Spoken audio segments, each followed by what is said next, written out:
Well, good afternoon, everybody. Hope you are having a great day on this Wednesday, February 17th. On this webinar, I want to share with you how to stand out during your job search.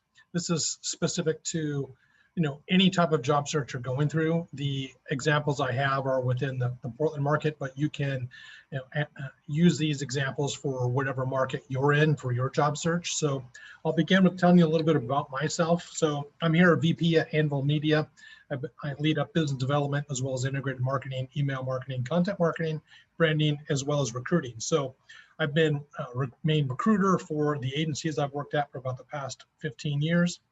I got 25 years of marketing and advertising experience, working all spectrum from integrated marketing to digital to design to branding to email marketing. Just to give a little context for this presentation specifically, I've had 10 jobs in my career, 4 of which I got by sending out my resume to a job posting, whether it was back in the olden days via newspaper or via Craigslist or something else. I've got 4 of my jobs the old-fashioned way. 6 of them were I was recruited. People basically through my network said, "Hey, Mike, we're hiring. We'd really like you to join our team, and please come aboard." So those are 2 important things we'll talk about. One is your resume, one is your network. And then I'm a Northwest native, pre-SU, go Vikings, huge PSU fan. And I speak often about digital marketing, email marketing, content marketing, and I frequently post about job searching and job hunting, because that's a skill we all should have. So a little bit about the agenda. I want to talk about your job hunting ecosystem. Before you just randomly shoot out emails or resumes, you should have a plan. So we'll talk a little bit about that. We'll go over briefly your resume. This isn't exclusively about your resume, but your resume matters. If it is garbage, then it won't be viewed. If it doesn't have the right keywords in it, it won't be open. So that's important. Cover letter, which is most people don't write a cover letter when we're applying to jobs for a giant corporation like an Intel or an HP. They don't ask for you to send a cover letter, but for smaller independent companies that don't have the matrix that really you plug everything into, cover letters matter. So we'll talk a little bit about that. Talk about your network. Even though we're in COVID, we still have a network. We still have people we email with. We still have people that we contact in our network to reach out and talk to them. So talk about that, talk about social media, briefly about job boards and recruiters, and then we'll do a quick recap and Q&A. So here, the beginning of your job hunting ecosystem starts with your resume. The resume is basically the center of your universe, and then it branches out from there. For you to have the most success in your job hunt, you need to have a full, complete ecosystem. Just having your resume updated is not going to be good enough. I always like to tell people, don't half-ass your job search. Make it a part-time job. So put it down for 2 hours a day, 7 days a week. You're going to apply for jobs, update your resume, update your social media profiles, update and improve your LinkedIn profile. All of these things, cultivate it and treat it like a job. Set up a spreadsheet that has all the jobs you applied for. What's the title? What's the date of you applied? What's the date that you would have an interview? Did they get back to you, and what were you declined? Keep a track of all that so you have an ongoing matrix, so you don't continue to apply for the same job that you've been declined for, and just keep a record of what's going on. Schedule a weekly meeting with yourself. So whether that's a Monday afternoon or however else you want to do that, and however else you want to do it, I encourage you have a weekly meeting with yourself where you schedule exactly, go over your job hunting, you go over your spreadsheet, go over your ecosystem, continue to reach out to your network. I know in COVID, it's not easy, but you can have a social hour with your friends who are influencers, those who might be able to give you some job coaching tips. Also reach out to recruiters. Those of you who want to engage with a recruiter, recruiters are paid by companies to get the right qualified person. So connecting with recruiters makes a ton of sense in your job hunting ecosystem. And then continue to search job boards, find out what's right. Obviously we'll get into that a little bit later, but Indeed and ZipRecruiter give you opportunities to apply, make it easier than what it may seem. And then last but not least, make sure you update your relevant certifications. So in our digital world, people get certification for Google Analytics, Google AdWords, Google Ads. Yeah, make sure your certifications are up to date.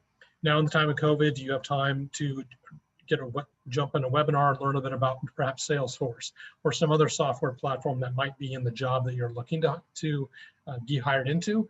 make sure your accreditations and certifications are up to date, as those are enhancements you can add to your resume. So to talk a little bit briefly about your resume, so make sure you match your resume to the job description. So for instance, you spend the time, you spend the hours, you agonize over what you're going to put into your resume, but that resume is your baseline. Then when you apply for specific jobs, then you should create your Mike Terry _ Nike resume, your Mike Terry _ Intel resume. Make sure it's tailored to the job you're applying to, and that you read the job description and match what they're looking for to your resume. Obviously, all this has to be legitimate. I'm not saying don't be legitimate, but it needs to be somewhat customized and tailored to the job you're applying for. All jobs have keywords. There are some large corporations like a Nike, like an Intel, that will use automated software to scan your resume electronically, and they're looking for keywords. There's a link here of resumegenius.com that you can use, where you can find how you might be able to improve the keywords within your resume. We don't recommend, and I don't recommend you keyword stuff 5 times, 6 times, one specific skill you have, but make sure that you have your resume tailored to the right person. I always am a big fan of keeping it brief and simple. I haven't updated my resume for a long time, but I would try and keep it under 2 pages, try and do a 1-pager. And, some people like to include, their hobbies and a little bit about their personal life. I recommend don't include that. It's fluff unless it's relevant to the job specifically. And if your hobbies are specifically relevant to perhaps a nonprofit job or a job that's more relevant, I would leave them off. And then, I would stand out from an aesthetic and a visual standpoint by using a resume builder. Word is a decent program. It's become more and more laborious to use as they change functionality for no reason every year. I would recommend using something like a Canva, like for $9 a month, or you can just go in and use some of their existing templates, get your resume built, and use that so it stands out. So on the right here are some visuals. You can include your photo. I don't recommend including your photo. That just gives people one more reason to not include you in their process. They may say, oh, well, she wears glasses. I don't like that. Oh, this guy wears a tie and a suit all the time. People are weird. So I'm not a big fan of showing photos, but to each their own. So looking at the resume specifically, here's one I just want to put in here as a critique. And this is my advice of reviewing hundreds of resumes, over the years, that don't include your home address. People get weird, and smaller companies, someone may plug your address into Zillow to see what your home's worth. I think that's irrelevant, obviously. And I think the less personal information you put in there, the better. They'll say, okay, well, you live in Portland, well, the job's in Beaverton. You're really going to want to commute. They may not want to include you in the interview process just because of that. So I don't include your home address. I don't include a personal statement. I don't really care what your personal statement is. I'm looking for the facts. As a recruiter, as a resume reviewer, I want to make sure you have the right skills that apply for the job. And the purpose of the resume isn't to get the job. The purpose of the resume is to get the interview. So, your skills, in my opinion, should be quantified. You should have a mix of soft skills and hard skills in your skills that you have listed. But one listed here, I know it's very tiny, but you see there's a gap in the skills. Your formatting should be succinct. You cannot read these skills, but they aren't quantified. So it doesn't say helped improve profitability X%. I would include your LinkedIn URL. If you have a personal website, include that as well. If you do not go and get one and build one. Your LinkedIn profile should speak for itself. Include any software experience. I think that's very relevant. So everyone is using Google Docs, using Microsoft Office, any type of project management software. We use Slack, we use Basecamp, we use EverHour for tracking time, anything like that. That's going to stand out a little bit more in your resume, because people those are some of the first questions they're going to ask in the interview. And then, as I mentioned earlier, customize the resume to the job. Don't be lazy. Don't think you can just do one resume and then just spray it out to everybody, not include your cover letter, and just hope you get a job offer. You won't. I just want to let you know that. And then stand out by including outstanding results with specifics. So, typically within a resume, you have, I would say, professional experience. I would optimize this line so that the date is on the same line as the position and where you worked. And if you have less than a page and a half, try and consolidate it down to one page. So with this resume specifically, you can tighten up the margins, you can delete the address, you can, instead of stacking your name, you can, lay it out horizontally, you can delete your personal statement, tighten up your skills, and add the dates of experience within the position itself, and then tuck the education underneath. And then if some of these skills are just more fluff, then you put in your software experience as well. So that's about all I'm going to talk about resumes. There's obviously tons of information out there. Your resume has to be dialed, but that's the first part in your job hunting ecosystem, is creating and updating your resume. Cover letter. So most people don't send cover letters. When people apply for jobs here at Anvil, they simply just send an attachment of a PDF of their resume and maybe a very brief email. Sometimes I get email attachments with no text at all. So those obviously get deleted. You have to introduce yourself in one way, shape, or form. You can have a formal cover letter attached. This is from 2015, which is very outdated, as it has their address. This is probably mailed, lots of things like that. So we get a lot of Q&A at the end, so I'll enable chat then, sorry. And then, keep your cover letter brief so that, it doesn't go on and on. Because again, the more attachments you have an opportunity for that not being read. If it's a bigger organization, they have a specified HR department. At a company like Anvil, we have less than 20 people. I'm not HR, but I'm the tip of the spear in recruiting, but I'm also managing clients and doing new business. So make sure you stand out and don't assign too many things to someone that you're applying for a job for. And also, most important part of the job search is do not just send one resume. If you're sending it to a company that is medium, small size, like an Anvil, or that's not a Nike, that continue to follow up. Put in when you have your weekly meeting with yourself, put in your spreadsheet when you followed up, and continue to follow up on a weekly basis. You're not going to be annoying them. I would say majority of the people that I've hired are those who've continued to follow up as we did initial outreach, and then other things happen, and you got to make sure you continue to close that gap. So I want to make sure you do that and have a cover letter tailored to the job you apply for. So your network, get into your ecosystem. Network is, as I mentioned, is where I got 6 of my 10 jobs. People recruited me because they worked with me from my experience and my reputation. But when you are looking for a job, make sure one of the first things you do is email your network, those people who you worked with at your organizations throughout your career. If you're just getting into the job hunting, or you're just out of college, see if there's professors, or if you did an internship, reach out to people you had a good relationship with who might be able to, 1, give you advice, 2, put their ear to the ground and also help you find a position. That is where, it's the untapped job market. Sometimes big companies or some companies will post a job because they're obligated to, but also those jobs might also already have a bunch of people who have applied through a network to get them. So in the days of COVID, have a virtual coffee with your key contacts to make sure you reconnect with influencers in your network. Make sure if you are comfortable with them, send them your resume and cover letter to review.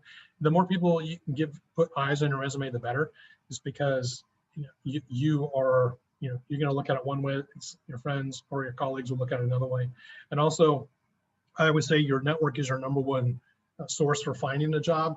Obviously, there's a ton more of resources now in 2021 for getting a job, but your network is going to be, they're going to give you critical advice, critical critique of your resume, and they have vested interest in helping you, their friend, their colleague, find a job. Social media. So social media is a slippery slope, and we'll get into LinkedIn here in a moment. But what I wanted to say here is update your Facebook. Go and clean it up. A lot of people think, well, it's 2021 and it's free speech.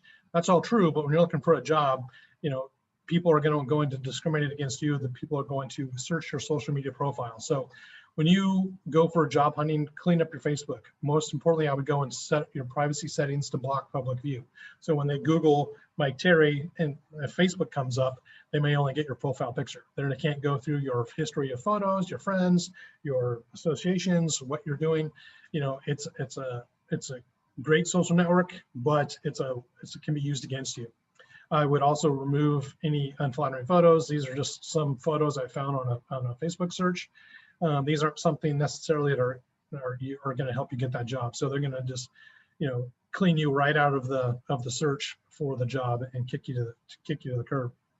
I would assume that employers are going to search your name in social media profiles, so be prepared and just clean it up appropriately to reduce the opportunity for them to discriminate against you, for them to kick you to the curb.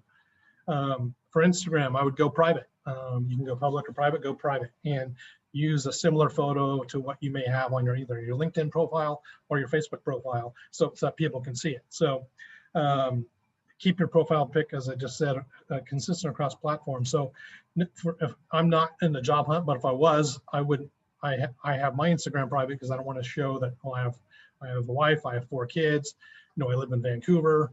If I'm looking for a job in Portland, they go, oh, well, may not want someone who's got a bunch of kids, we may not want someone who's married, we may not want someone who wants to travel across the bridge. Whatever it is, people make up random excuses not to interview people. So I keep everything hidden, and again, remove unflattering photos and assume someone's going to look for it, because they will. Twitter. So Twitter profile, 65% of Twitter users are male. It's male, probably the most gender dominated platform. Pinterest is now skewed to like 60% female. But when you're job hunting, as I am not in the job hunt, so I am not following this advice. My profile picture here is different than what's on my LinkedIn profile. You should have everything consistent across all your social media channels, because you're putting your brand forward. So you should have consistent look, consistent message, consistent photo of yourself across your social channels, so that you are putting your best foot forward.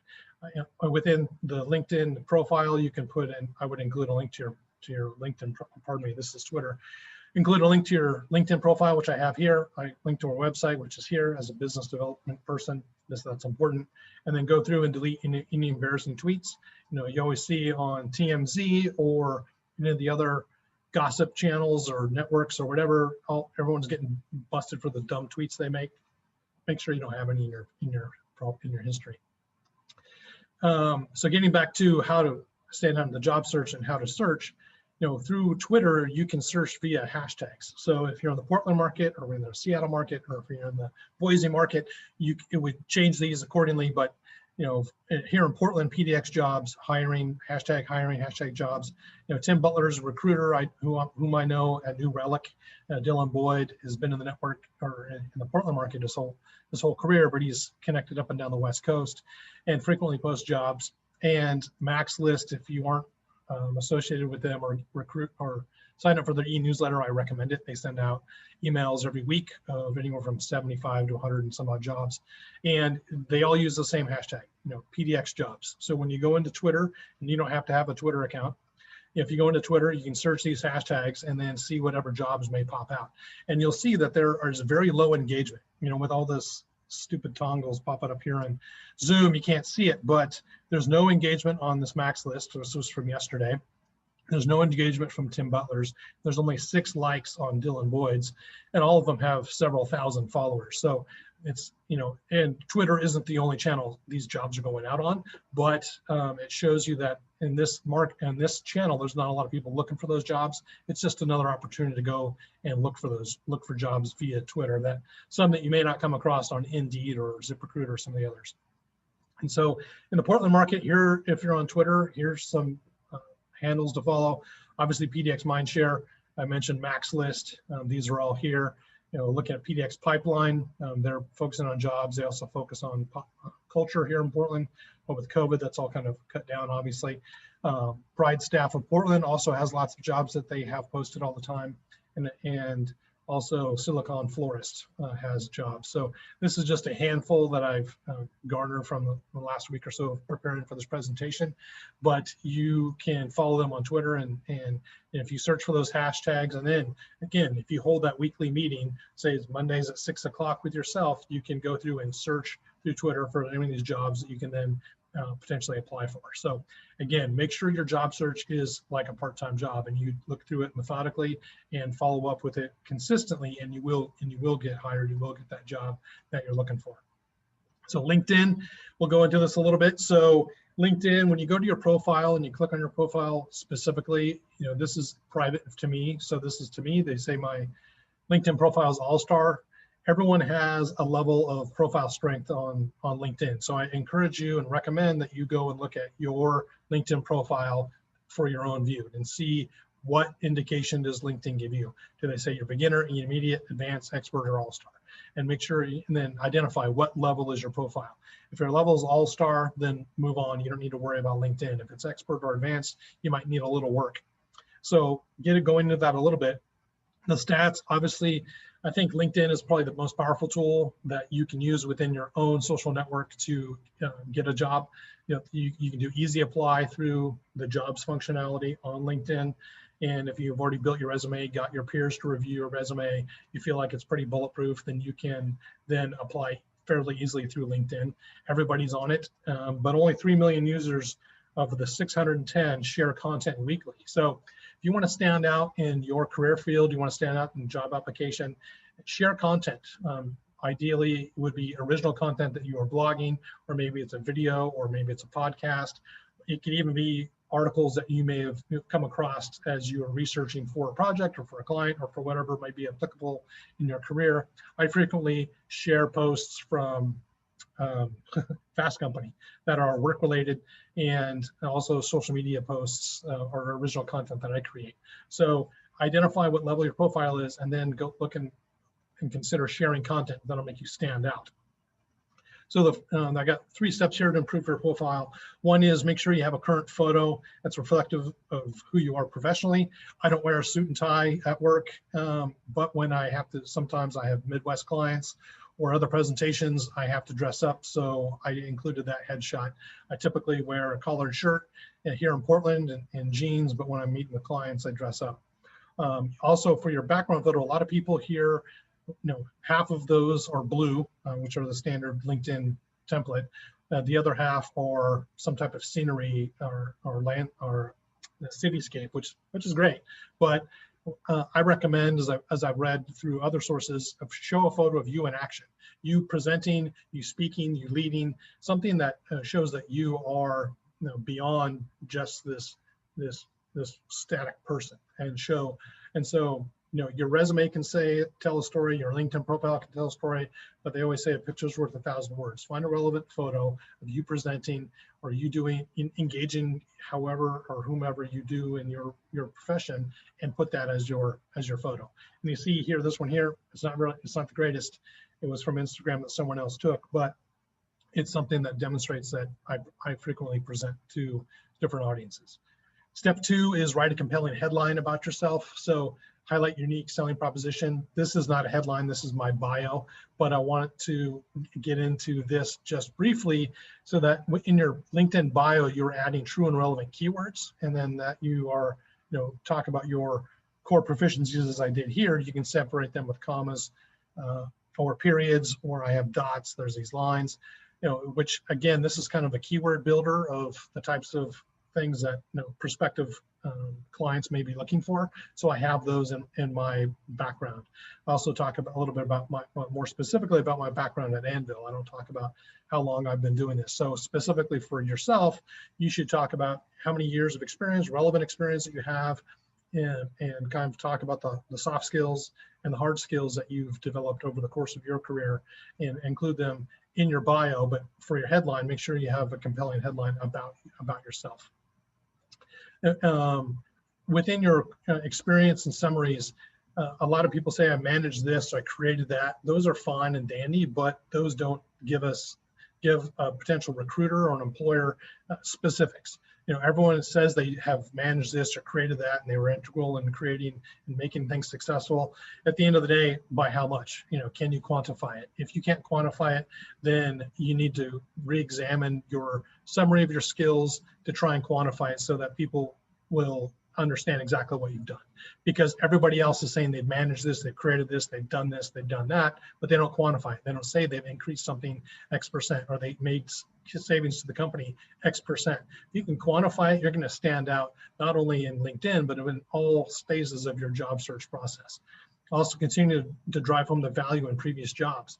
In your resume and or in your LinkedIn, talk about key accomplishments at each position. If you've been in some place a long time, what key accomplishments have you accomplished over your tenure, and talk about those. And if you can quantify them, that's great. I've included here on the right side examples of content that I've created at Anvil and put on my LinkedIn profile. One's, how to nail your ad agency interview, how to improve your presentation skills.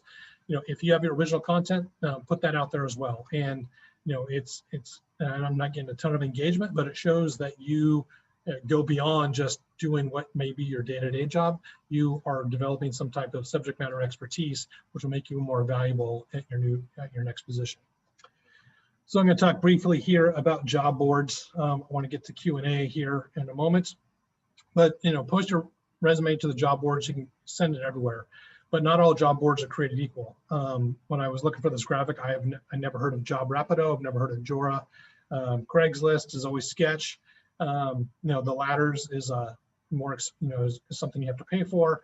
ZipRecruiter, I'm not sure. So, as an agency, as a recruiter, we use Indeed, we use ZipRecruiter and LinkedIn most for our job hunting, as well as we get unsolicited resumes that we screen and file for when a position opens up. So for a job hunter, creating the most, I don't want to call it generic, but the most broad-based version of your resume be the one that I would put forth on these boards, or you could say it's the resume that you submitted to your most ideal job, whatever that may be, because you can't tailor your resume to the specific job when you go to job boards. But it gives employers an opportunity.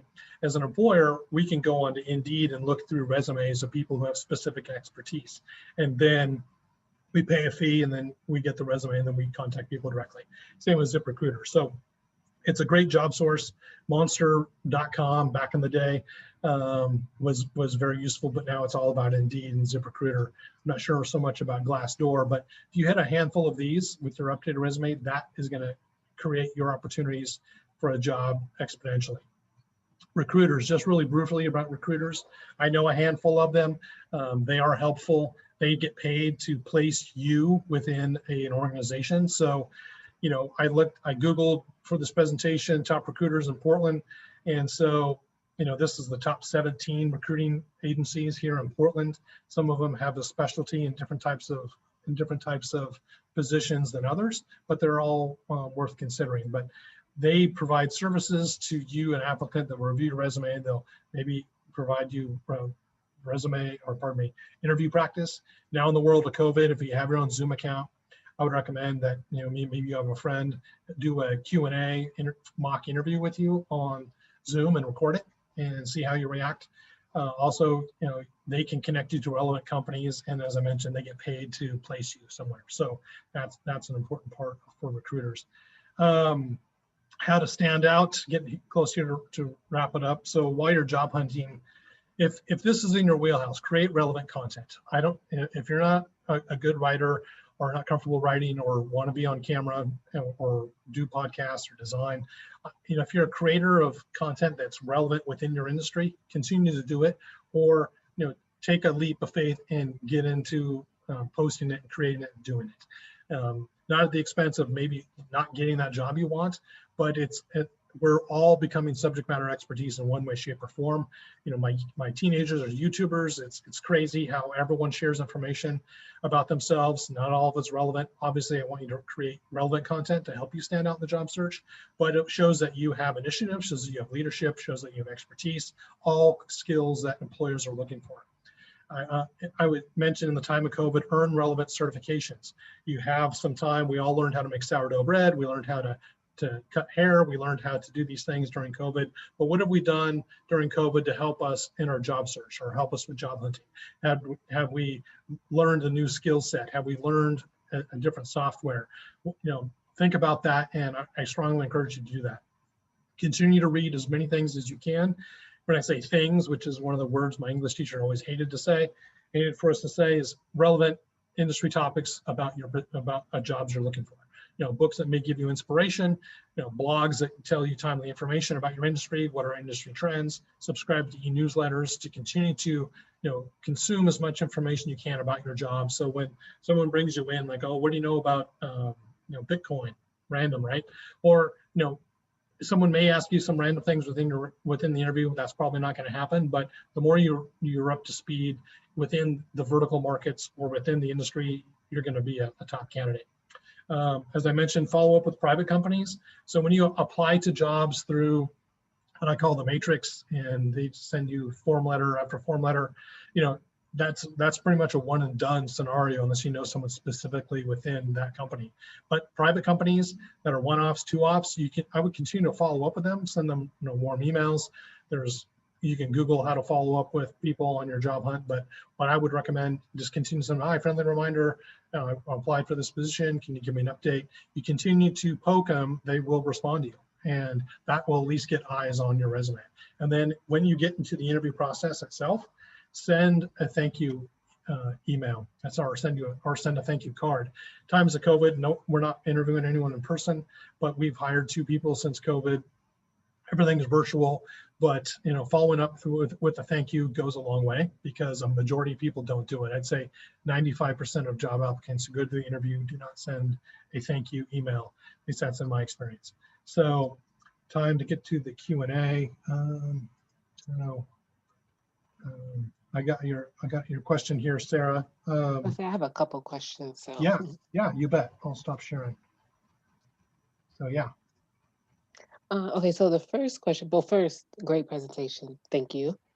But you talked about on the resume to tailor the resume to the job. So if I see a job that I'm applying for, I just read through the description, and if it's like SEO, do I take like that word and put it on my resume?